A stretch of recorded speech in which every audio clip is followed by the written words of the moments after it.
जय जय श्री राम, जय जय श्री राम, जय जय श्री राम, जय जय श्री राम। आप सभी श्रद्धालुगण भोजन संरोध है रहेगा दिव्य दरबार का। इसके बाद बुजुर्ग भगवान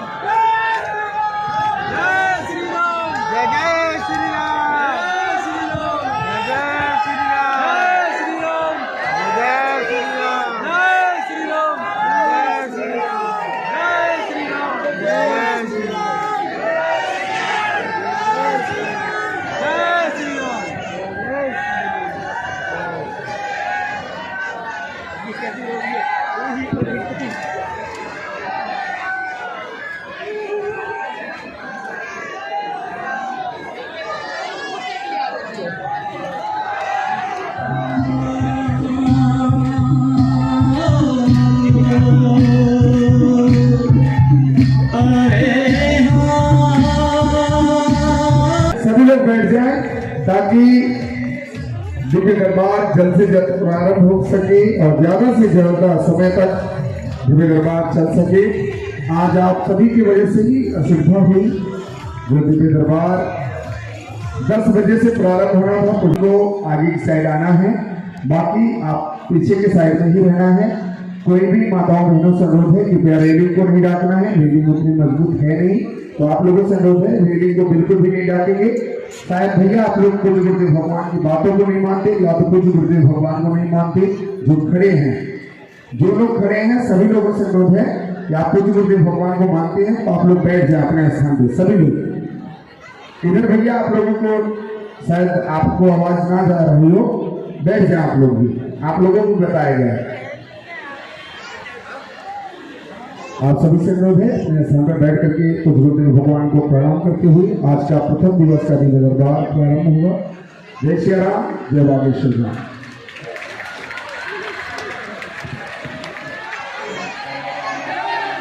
श्री रामाय रामभद्राय रामचंद्राय देहिषे रघुनाथाय नाथाय श्री सीताय पते नमः। श्री राम राम रघुनंदन राम राम, श्री राम राम भरताग्रज राम राम, श्री राम राम करकस राम राम, श्री राम राम शरणं भव राम राम। माता रामो पिता रामचंद्रः, स्वामी रामो मत्सखा रामचंद्रः, सर्वस्वं मे रामचंद्रो दयालुर्नान्यं जाने नैव जाने न जाने। दक्षिणे लक्ष्मणौ यस्य, वामे च जनकात्मजा, पुरतो मारुतिः यस्य, तं वन्दे रघुनन्दनं। श्री सीतानाथ समारम्भां श्रीरामानन्दार्य मध्यमाम् अस्मदाचार्य पर्यन्तां वन्दे श्री गुरु परम्परां। हम तो बालाजी के बालाजी हमारे हैं,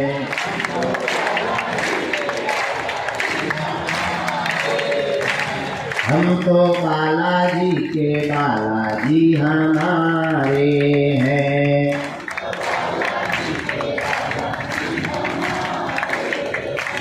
हम तो राम जी के राम जी हमारे हैं,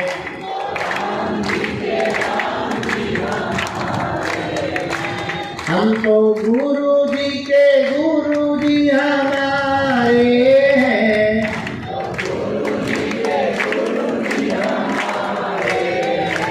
ये तो प्राणन से भी प्यारे हैं,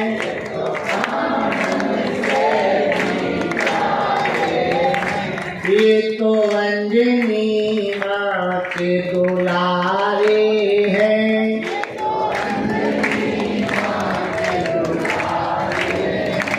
ये तो हम भक्तों के प्यारे हैं, ये तो हम तो बालाजी के बालाजी हमारे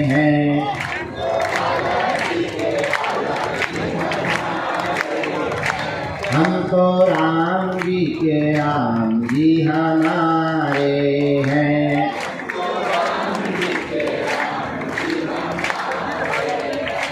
जो नर बागेश्वर आता है,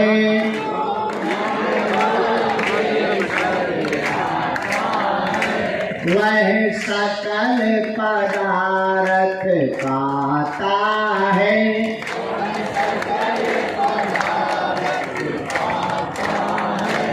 वो तो संकट मुक्त हो जाता है।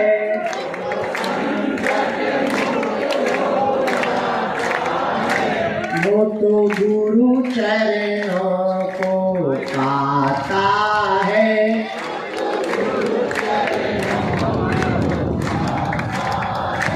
जो नर बागेश्वर आता है।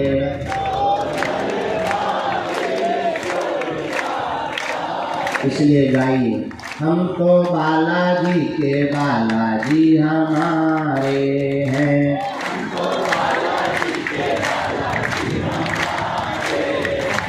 हम तो राम जी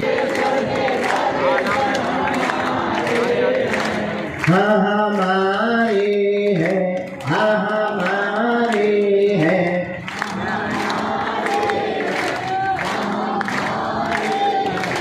हाँ हमारे हैं, हाँ हमारे हैं।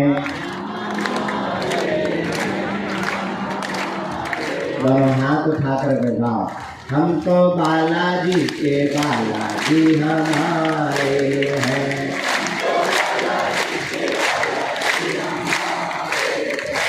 हम तो बागेश्वर के बागेश्वर हमारे हैं।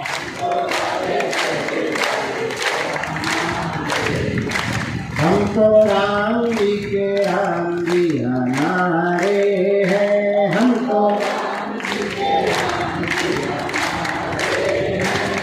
तो गुरु जी के गुरु जी हमारे हैं। हम तो गुरु जी के हम तो बालाजी के बालाजी हमारे हैं।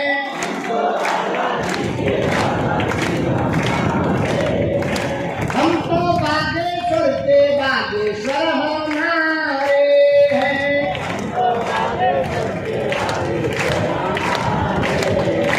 हम तो राम जी के राम जी हमारे हैं। दोनों हाथ उठाते हमारे हैं।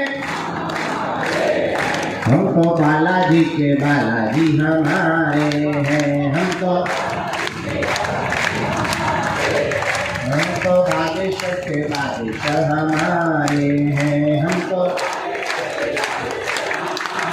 रामचंद्र भगवान की, श्री बागेश्वर बालाजी महाराज की, श्री सन्यासी बाबा की, दरबार की, चमटा वाले बाबा की, समाधि वाले बाबा की, श्री सीताराम नाम भगवान की, पूज्यपाद श्री दादा गुरुजी महाराज की, जगत गुरु भगवान की, बागेश्वर धाम की दिव्य शक्तियों की, सब संतन की, अपने अपने माता पिता की, अपने अपने गुरु गोविंद की।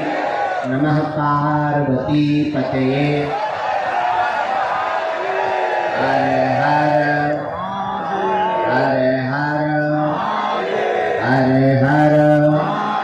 भारत हिंदू राष्ट्र की, भारत हिंदू राष्ट्र की, भारत हिंदू राष्ट्र की। सभी लोग दोनों हाथ जोड़ लें और हाथ जोड़ने के बाद बोलेंगे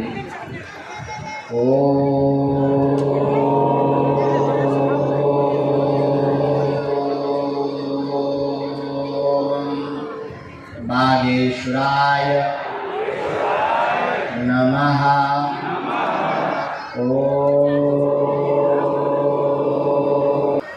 दादा गुरु जी के चरणों का प्रताप, भगवान इस बागेश्वर बालाजी की पुण्य भूमि में आज पूरे पंडाल में, बाहर, रोड पर, यत्र तत्र जो जहाँ बागेश्वर धाम के पागल आए हैं, हम बालाजी के चरणों में कोटिशा दंडवत प्रणाम करके आप सबको खूब खूब आशीर्वाद दे रहे हैं।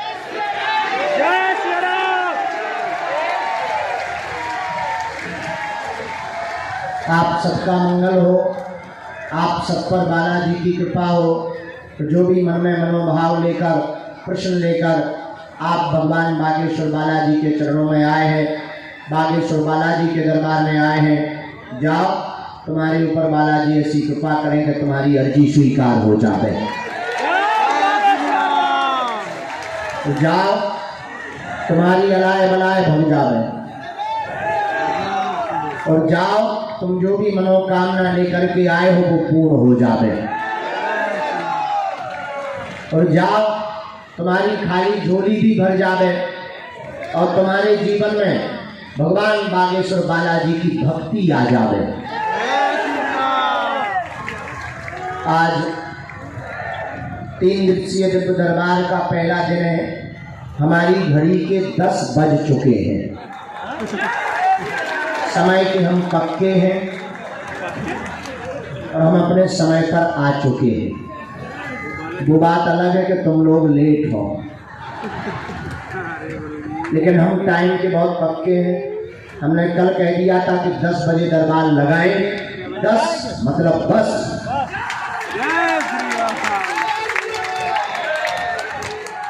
क्योंकि पहले दरबार खुले में लगना था, फिर हमने सोचा कि वहाँ बरसात आ गई तो दरबार बीच को स्थिर होना पड़ेगा, इसलिए इमरजेंसी में यहाँ काम चल रहा था। 4 जुलाई की तैयारी चल रही थी इस हॉल की, लेकिन हमने सोचा कि अब 3 दिन का दरबार भी इसी पंडाल में लगाया जाएगा।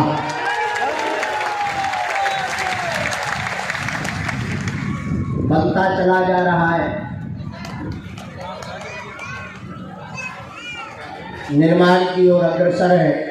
और ये पूरा पंडाल कथा के लिए नहीं है ना दरबार के लिए, ये पूरा अन्नपूर्णा सेटअप बनाया गया है। इस पूरे में बैठकर रेलिंग से लोग आकर यहाँ मंच के पास से प्रसाद लेंगे, भोजन प्रसाद की वहाँ से थाली उठाएंगे, यहाँ से आप प्रसाद लेंगे, यहाँ से आप अंदर होकर के जैसे बैठे हो लाइनों में बैठ करके भोजन पाएंगे। पीछे जहाँ अभी लोग खड़े हैं यहाँ सब्जी बनेगी। तो अन्नपूर्णा क्षेत्र बनाया गया है। और हमने सोचा 3 और 4 तारीख का दरबार, 3 और 4 तारीख के उत्सव तो ठीक है, 29, 30, 1 में कल का दरबार तो वहीं हॉल में भूतों का लग गया था। कुछ भूत यहाँ बचे दिख रहे हैं।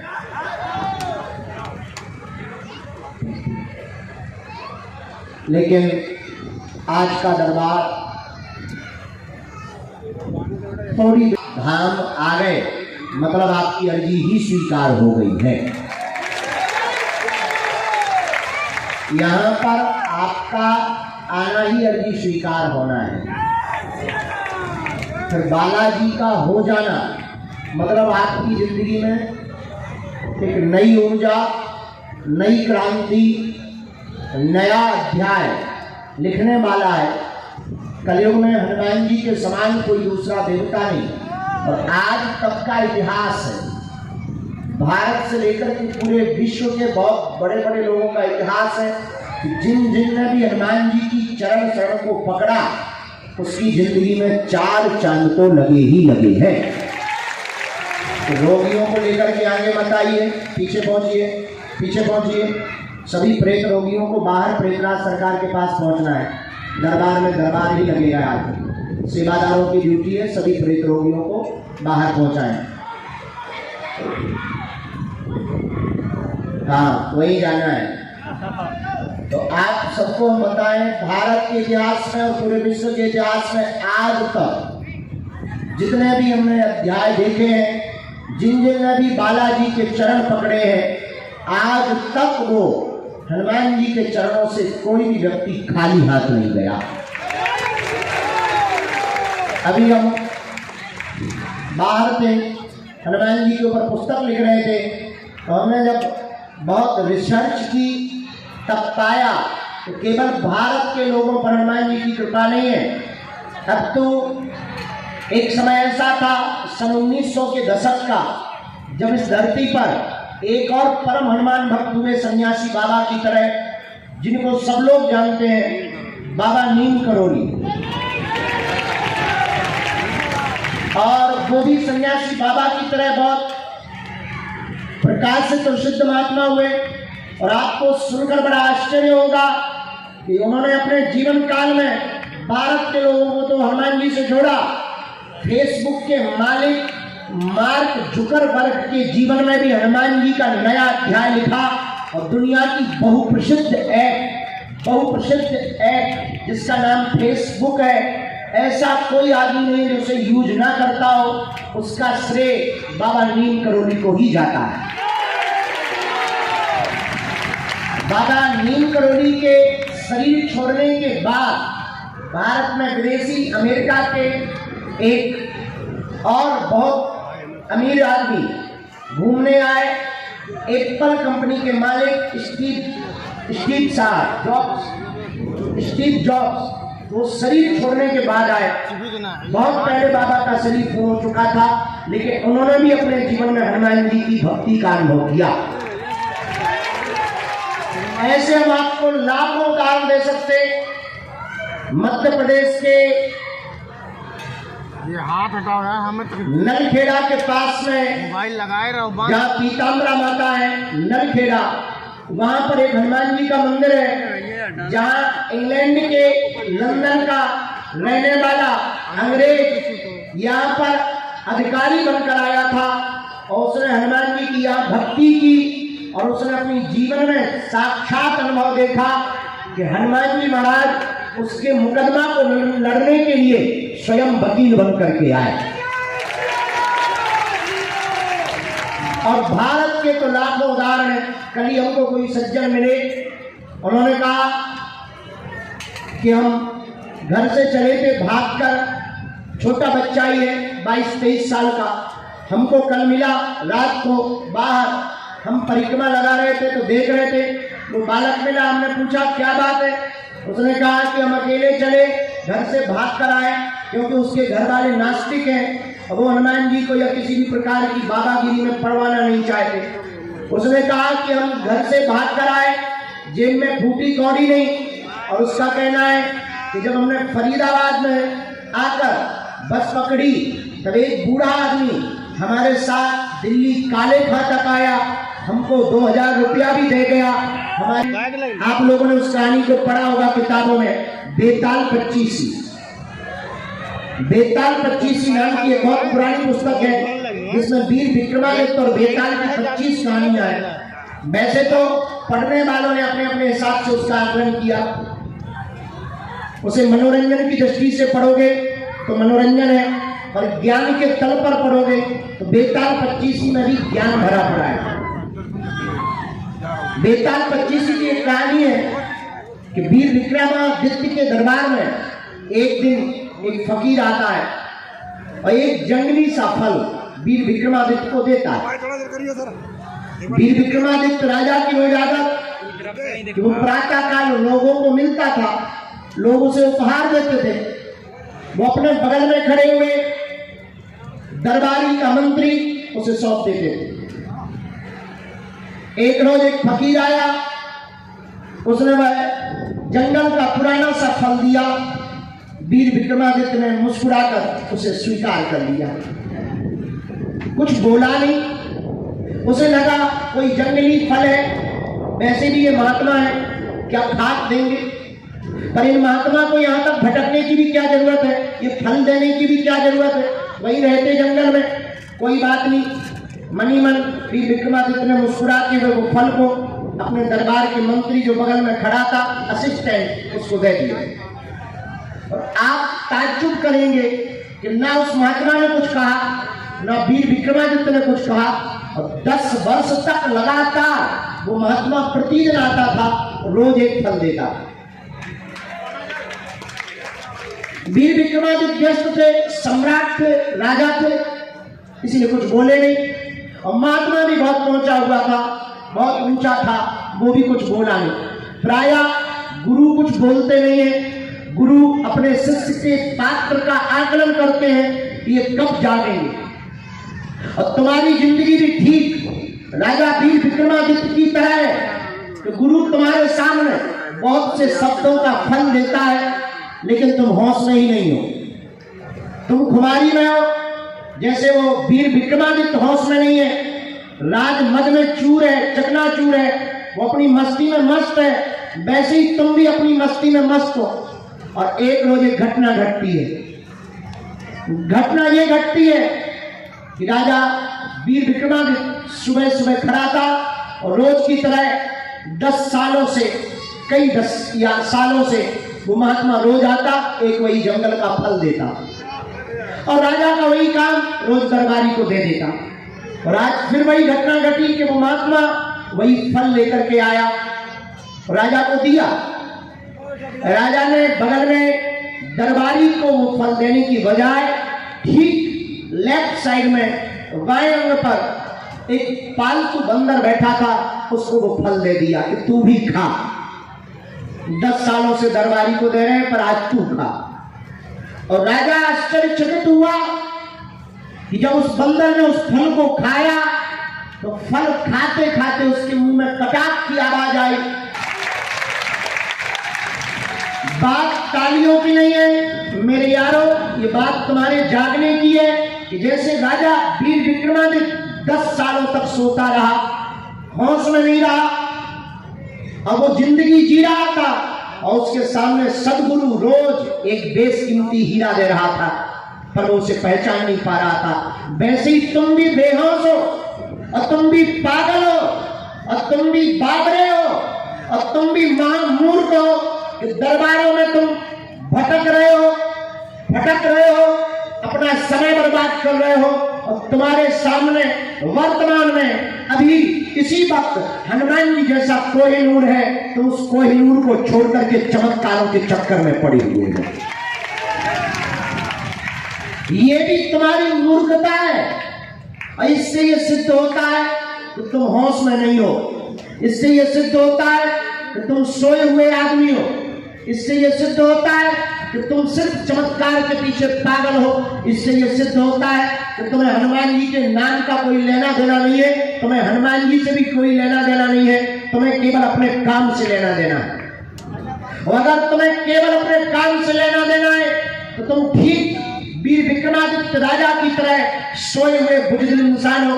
पर याद रखना, वीर विक्रमादित्य तो 10 साल में जाग गया था, शायद तुम तो 10 पीढ़ियों में भी अभी तक जाग नहीं पाए, तो शायद तुम अभी भी सोए हुए हो। इसलिए मेरी बात मानो, ये बात तुमको बहुत कड़वी और खरी लग सकती है, पर याद रखना तुमसे ज्यादा भपोड़ संख वाला इस दुनिया में कोई नहीं है, क्योंकि तुम्हें हर महीना नया गुरु चाहिए, नया भगवान चाहिए, नया चमत्कार चाहिए। और तुम बिना अनुष्ठान के, बिना भजन के, बिना शक्ति बल के तुम दूसरे गुरु से चमत्कार पाना चाहते हो, और तुम्हारी जिंदगी में ये कभी घटित होने वाला नहीं है। याद रखना, राम हो, कृष्ण हो या गौतम बुद्ध, सबको लड़ने पड़ते हैं अपने अपने युद्ध। इसलिए आज अगर तुम्हारी बात हमारी समझ में आ जाए और हमारी बात तुम्हें समझ में आ जाए, ये तो तय है, सबको नहीं समझना है, पर कुछ भी अगर समझ जाएंगे तो शायद तुम्हारी जिंदगी का एक नया पूछा कि यहाँ का राज क्या है और तुम्हारी जिंदगी में कब घटना घटी, फिर ये बताने की कृपा करें। हमने कहा मित्र, हमारी जिंदगी में जो भी घटना घटी वो यही घटी।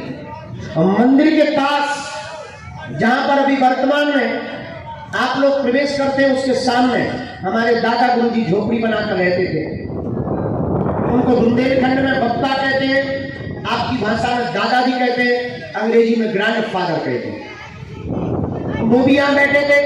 तुम जैसे याचना लेकर आए, तुम जैसे अर्जी लेकर आए, तुम जैसे समस्या लेकर आए, तुम जैसे निवारण पाने आए, तुम जैसे परेशान होकर आए, हम भी एक दिन तुम्हारी तरह यहाँ आए और हम भी कुछ मांगने ही आए। ये बिल्कुल भी मत सोचना कि हम कुछ डिफरेंट मांगने आए थे। हम भी तुम्हारी तरह, और हमारी सोच तो तुमसे भी घटिया है। हमारी मांग ये थी कि 3 दिन से भोजन नहीं हुआ, पिताजी कुछ करते नहीं है। हमारी माँ ने हमें सिखा के भेजा था कि तुम्हारे दादा गुरुजी बहुत पहुंचे हुए इंसान है, चमत्कारी है, वो आंख बंद करके कुछ भी बता देते हैं। जरा जाओ, पूछ के आओ, जमीन का गड़ा हुआ अगर धन बता दे तो मजा आ जाएगा। और हम भी तुम्हारी तरह गए, तो हमने कल अपने मित्र को कहा, प्रिय मित्र, हमने अपने दादाजी से कहा, 9 वर्ष के थे हम, कि आपके पास तो बहुत बड़े बड़े एजुकेटेड लोग, बहुत बड़े बड़े, उस जमाने में एम्बेसडर का जमाना था, एम्बेसडर से बड़े बड़े IAS IPS, और वर्तमान में भी उनके समय के जुड़े हुए जजेस, जुडिशरी के लोग आते थे। तो हमने कहा कि हमारी हालत बहुत बेकार है, और हमने सुना है कि तुम जानते हो चमत्कार है, हम तुम्हारे नाती है, कुछ बताओ, जमीन का गड़ा हुआ धन, कुछ मजा आ जाए। तो दादा गुरु ने हंसते हुए मांग ले आए थे कि कुछ मिल जाए। हलवा मिला, बस 12:30-1 के करीब एक घटना घटी जो बताने वाली नहीं है। हमारी जिंदगी में जो धीरेन्द्र नाम का लड़का था, वो उसी वक्त खत्म हो गया। धीरेन्द्र कृष्ण शास्त्री नाम का आदमी पैदा हो गया और कहानी बदल गई। हम भी तुम्हारी तरह याचना करने आए थे। हम बताना ये चाह रहे, अपनी आप बीती बता करके हम तुम्हें आकर्षित तो बिल्कुल नहीं करना चाह रहे, ये याद रखना, क्योंकि हम तुम्हें ना तो आकर्षित करते हैं, ना हम तुम्हें बांधते हैं, ना हमारा ये भरोसा